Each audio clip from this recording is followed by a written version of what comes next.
Oh, like, fuck me, I need a haircut.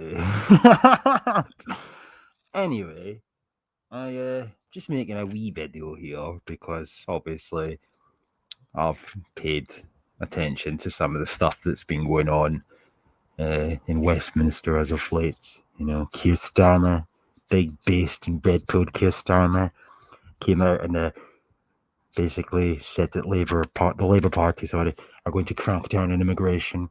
You know, there was a plethora of different things that they intend to do going forward. You know, such as you must be able to speak English, such as cracking down on like visas and or student visas and whatnot. It's been met with the proverbial pushback and whatnot, and there's been this back and forth. Some going so far as to sort of refer to the whole debacle as a sort of Labour revolt against Keir Starmer, based in Redpool, Keir Starmer. I just really want to pose a sort of question here, and I'll ramble slightly on the matter. Like, does anybody actually believe a fucking word the guy is saying? Just because he said something doesn't make it true in terms of what's going to happen going forward.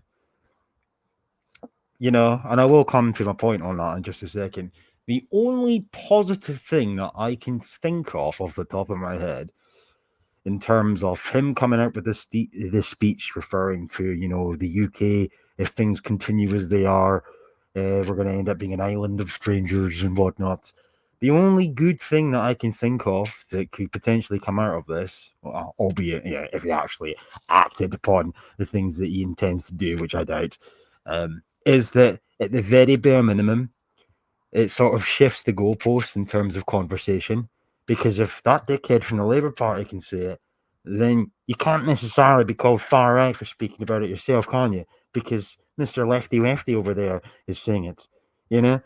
Irrespective of that point, though, he is being referred to as, or he's being compared to Enoch Powell and whatnot. It's just fucking stupid. Anyway, dude, is this to be taken seriously?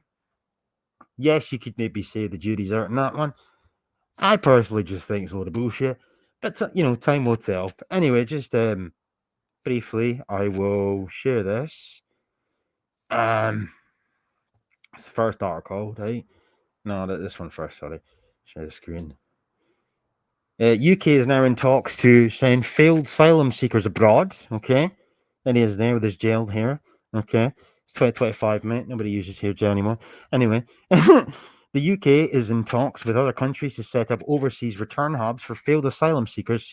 Sir Keir Starmer has said in his first official visit to Albania. He said that the government had begun discussions about sending asylum seekers abroad for processing after their claims of being rejected in the UK.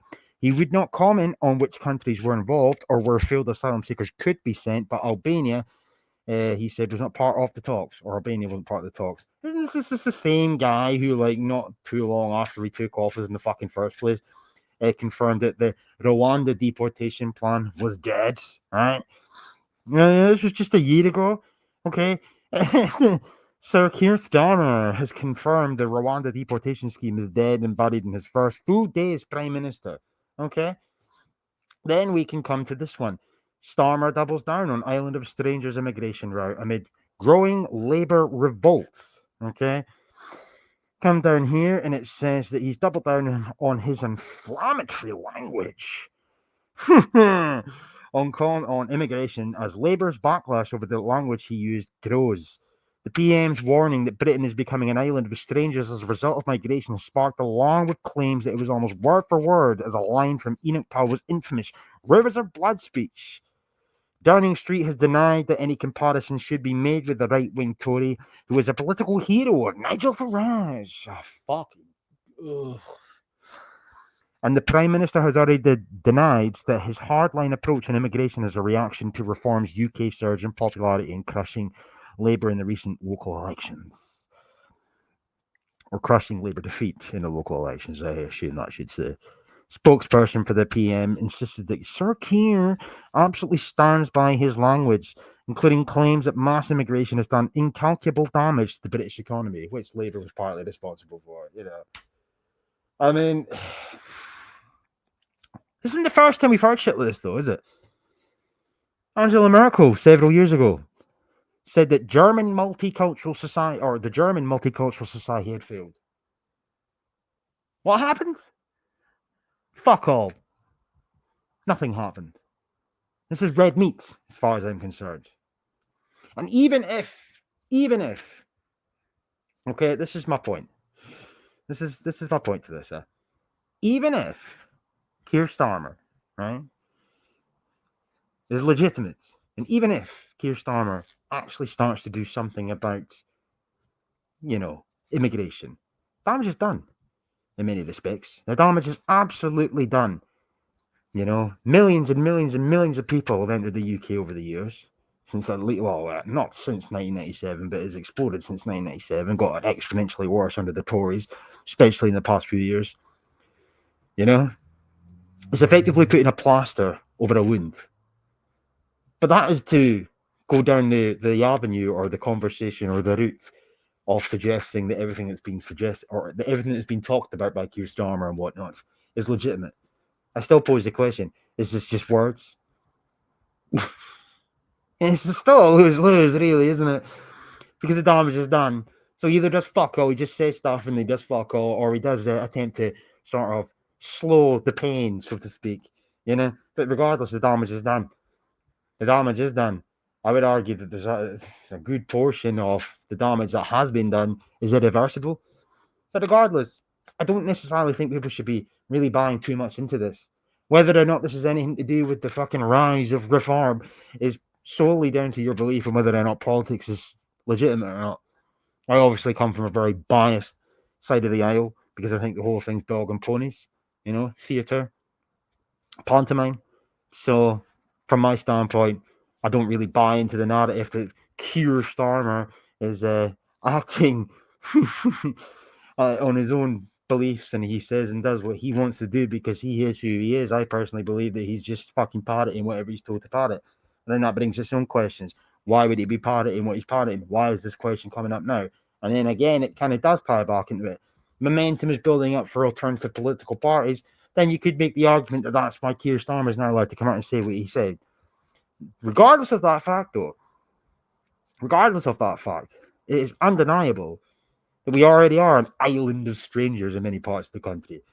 I've spoken about on this channel when I've been to certain parts of this country, Scotland, that is, like Glasgow, Paisley, Greenock, where I've felt outnumbered at times. Even Edinburgh back in the day. I used to go to Edinburgh, But it was most stark for me last year when me and my ex-partner were the only two white people on a fucking bus. And there's Londoners, people from Manchester, people from Birmingham, etc., who have to live through that on a day-to-day basis. And it's not just the demography in terms of ethnicity that's becoming a problem. What you're also starting to see is, a problem with the Muslims, in terms of, they vote as a bloc, etc. There's a multifaceted problem that occurs with the multiculturalistic dream. But a couple of other things for the fuck off. We could also talk about let me see how to stage this one here. This is where things get a bit more conspiratorial.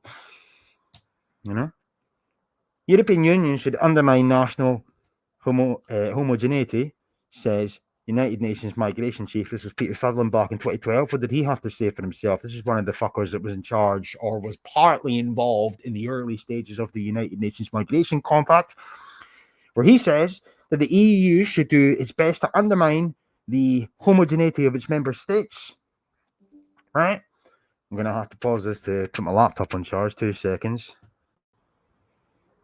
There we go. Peter Sutherland told peers that the future prosperity of many EU states depended on them becoming multicultural. Right? If we just come down here, it says an aging or declining native population in countries like Germany or southern EU states was the key argument, and I hesitate to use the word because people have attacked it for the development of multicultural states. It is impossible to consider that the degree of homogeneity which is implied by the other argument can survive because states have to become more open states in terms of the people who inhabit them.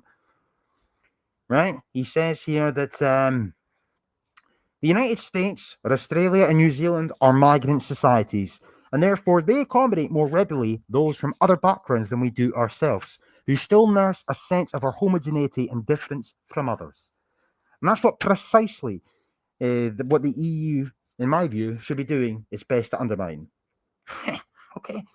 And then obviously the United Nations Migration Compact came into effect, and some people will push back and go, "Oh my god, but it's like non-legally bound, it doesn't fucking matter." Most of these treaties that have been signed over the course of the past 30, 40 years are non-legally binding, meaning at any point, theoretically, a country could opt out, but they don't opt out, and even the ones that are allegedly law, so fucking what? No, that'll be my final point on this, but the United Nations Compact for Global Migration, the United Nations Global Compact for Migration, which is a safe, orderly, and regular migration, was finally adopted by 164 member states of the United Nations, including the UK, in December of 2018. This briefly explains what's in the compact and its implications for member states. Yeah, it's cool. All right. It aims to foster international cooperation on migration in a comprehensive manner in order to facilitate safe, orderly, and regular migration. Yeah? They're not doing anything to prevent it, though, are they? No. Right? We just they continuously keep referring to treaties, human rights, etc. So any of the bollocks that you hear, right? This is my point, right? Any of the fucking nonsense that you hear, such as, we're going to do this and we're going to do that. We're going to send failed asylum seekers. This is to give the illusion that they're doing something. This is to give the illusion that there's a problem that is impossible to quell unless we implement certain actions. When in reality, the matter is, we should just be telling these people to fuck off, right? But we won't do that. That's why there's always this bollocks about putting plasters over open wounds, right? So that's my take on the matter. I guess it's really irrelevant whether or not you believe in politics or not. Food for thought, if nothing else. But I guess time will tell. And on that note, adios, see, like you.